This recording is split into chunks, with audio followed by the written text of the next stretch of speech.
Now, Russian President Vladimir Putin hailed what he calls the complete failure of an offensive by Ukrainian forces into Russia's Kursk region. He also praised the expelling of Ukrainian troops from the last village they had been holding. Putin, while speaking to the chief of Russia's general staff, Valery Gerasimov, said that the ouster of Ukrainian forces from Russian soil opened the way for further Russian successes inside Ukraine. The Russian president spoke amidst the diplomatic efforts by the Trump administration to end the Ukraine conflict.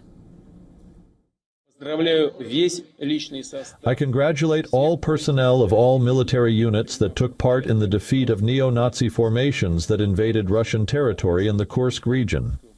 The Kiev regime's adventure has completely failed, and the huge losses suffered by the enemy, including among the most combat-ready, trained and equipped. General Gerasimov told Putin that the last occupied settlement in the Kursk region, the village of Gornal, was liberated from Ukrainian units on Saturday.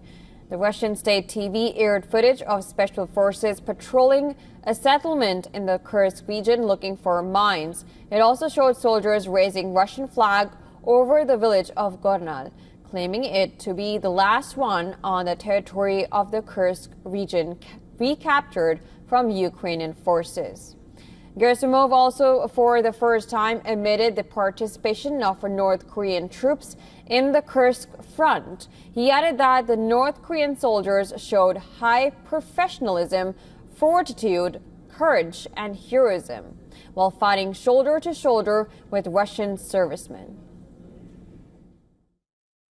I would like to separately note the participation of the servicemen of the Democratic People's Republic of Korea in the liberation of the border areas of the Kursk region, who, in accordance with the Treaty on Comprehensive Strategic Partnership between our countries, provided significant assistance in the defeat of the wedged group of the Ukrainian armed forces.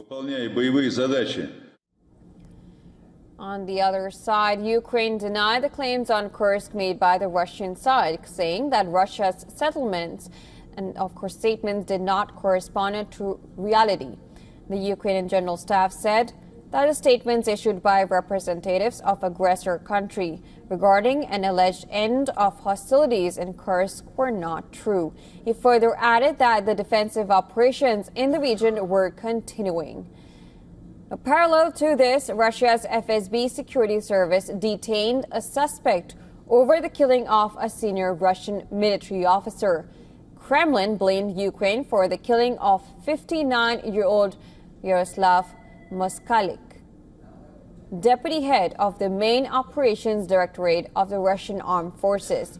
The FSB named the suspect as Ignat Kuzin, saying he was an agent of the Ukrainian Special Services. Meanwhile, Ukrainian President Volodymyr Zelensky met with leaders of allied countries in Rome.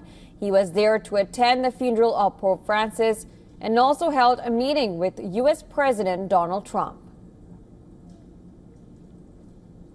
Zelensky and Trump met one-on-one in the marble-lined St. Peter's Basilica ahead of the funeral of Pope Francis.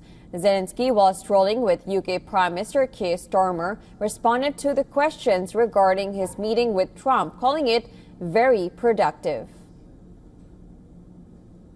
Really productive meeting. I don't want to go to a lot of details, if it's possible, because the questions were very sensitive questions on, of course, totally it's about how to bring peace closer and how was resultative, positive Paris and London, and we want to continue such meetings to bring peace to Ukraine.